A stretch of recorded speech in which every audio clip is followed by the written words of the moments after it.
దేవునికి స్తోత్రములు.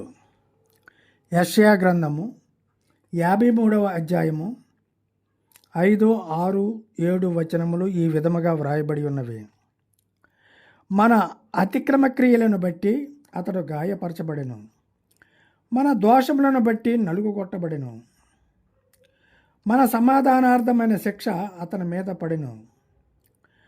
అతడు పొందిన దెబ్బల చేత మనకు స్వస్థత కలుగుచున్నది. మనమందరము గొర్రెల వలె త్రోవ తప్పిపోతిమి. మనలో ప్రతివాడును తనకిష్టమైన త్రోవను తొలగెను. యెహోవా మన అందరి దోషమును అతని మీద మోపెను. అతడు దౌర్జన్యము నొందెను, బాధింపబడినను అతడు నోరు తెరవలేదు.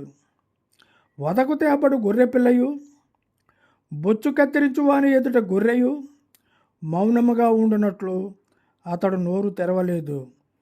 Amen, amen, amen.